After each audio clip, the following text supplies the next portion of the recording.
Pak yang menjadi dorongan bagi Pertamina Huracan bisa membooster kenaikan produksi ini dari sebelumnya dikelola oleh pihak asing? Ya, tentunya suatu kebanggaan akan kesempatan yang diberikan untuk mendemonstrasikan kemampuan dan kedaulatan energi. Kemudian kami juga kemudian melakukan banyak upaya-upaya, hal-hal yang menjadikan andalan pada saat tersebut atau bahkan sampai saat ini adalah identifikasi beberapa lokasi sumur baru, kemudian melakukan campaign ataupun pengembangan sumur-sumur yang baru yang cukup agresif. Kami juga melakukan pekerjaan workover atau kerja ulang yang cukup masif juga. Kemudian juga melakukan pengembangan di katakanlah seperti low quality reservoir yang sebelumnya belum tereksploit dengan maksimum. Kemudian kami juga melakukan teknologi yang selama ini memang sudah diterapkan seperti teknologi injeksi uap, steam flood, maupun teknologi injeksi air, water flood. Di PK Rokan itu ada steam flood di lapangan Duri yang merupakan steam flood terbesar di dunia saat itu. Kemudian juga ada water flood di lapangan Minas yang merupakan terbesar di Southeast Asia.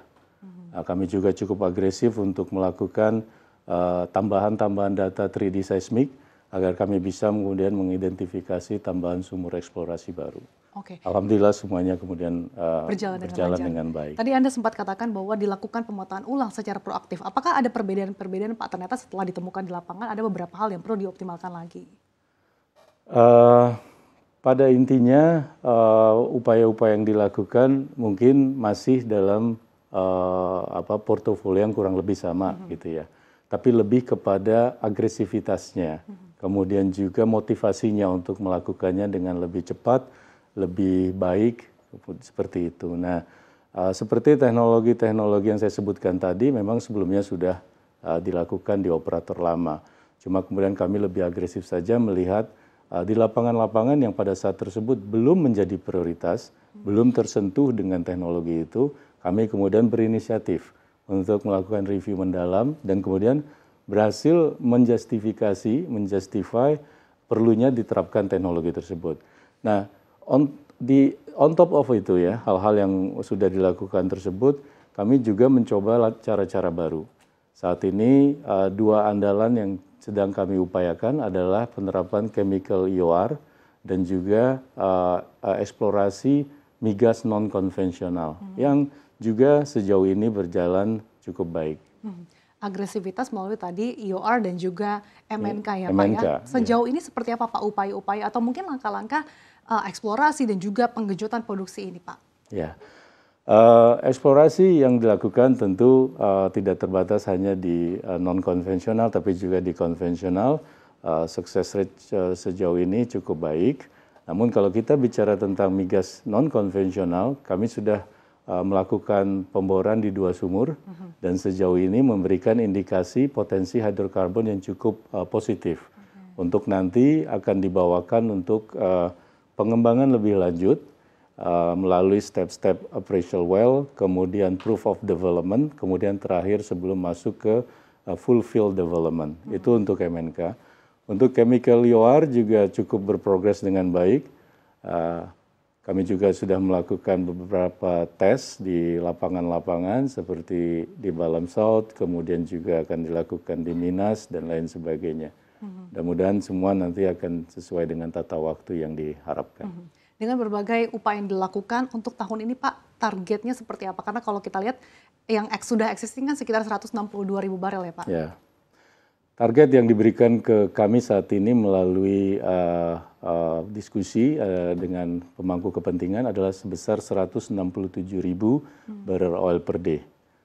167.000 dari saat ini 162.000. Dari 162.000. Apakah memang upaya-upaya yang tadi sudah disebutkan ini juga menjadi langkah konkret untuk bisa mencapai 167.000 bahkan lebih Pak? Karena baru-baru ini Pak Jokowi menambah target ya Pak menjadi 200.000 barel per hari. Apakah ini memang target yang cukup make sense atau realistis Pak?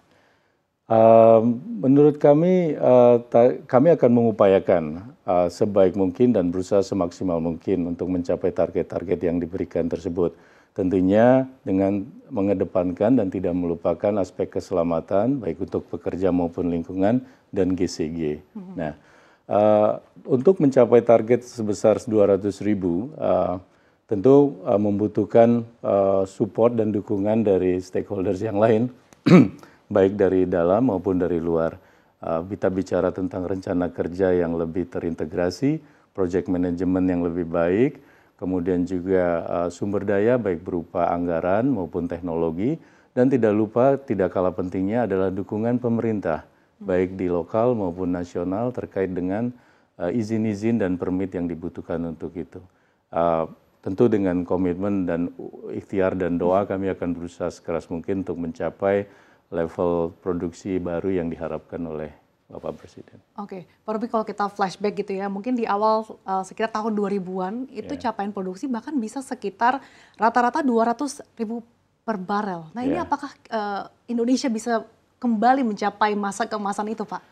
Ya, kalau kita bicara tentang PHR, memang sebelumnya produksi cukup tinggi. Namun juga tidak bisa dipungkiri bahwa lapangan di Rokan juga punya natural decline yang cukup tinggi.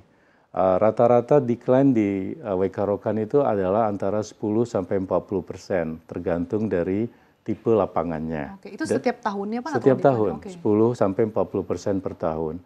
Nah kalau rata-ratanya mungkin bisa 20% atau lebih. Nah, jadi WK Rokan sendiri dengan upaya-upaya yang historically dilakukan sebelumnya itu punya decline rate sebesar 11%. Jadi kalau kita bicara di awal-awal tahun 2000-an, betul produksi masih cukup tinggi, namun dengan decline rate tersebut memang akan seperti apa yang kita dapatkan pada saat alih kelola di level 159.000. Bahkan kalau kita bicara tanpa adanya upaya-upaya inovatif yang dilakukan setelah alih kelola dan agresif yang dilakukan, dengan decline rate 11% tersebut, produksi hari ini bisa saja sebenarnya di level 113.000 kalau doing business as usual. Nah, dengan kami berada di 162.000, kita bicara adanya kenaikan 49.000 barrel oil per day terkait dengan upaya-upaya masif yang dilakukan selama ini. Upaya masif yang dilakukan tadi di kisaran 11% natural decline-nya, apakah memang saat ini ada sejumlah upaya mitigasi Pak atau mungkin langkah-langkah untuk bisa mengenjot kembali produktivitas dan juga efisiensi PHR? Ya, dengan itulah sebabnya sejak dari alih kelola 159.000, sekarang di 162.000, instead of kita turun 11%, nyatanya kita bisa incline 1%. Mungkin memang belum cukup ya untuk mencapai harapan pemangku kepentingan untuk berproduksi lebih tinggi lagi. Harapannya berapa sih Pak, berapa persen incline-nya? Tadi memenuhi keinginan untuk mencapai 200.000 tersebut. Tentu incline ini sangat tergantung dari kapan itu akan tercapai. Semakin cepat tentu dibutuhkan incline yang semakin tinggi. Nah, namun portfolio kami yang ada saat ini, inisiatif-inisiatif strategis seperti yang tadi yang saya sampaikan, ya mudah-mudahan bisa membantu untuk mendongkrak produksi itu ya dengan semua dukungan pihak.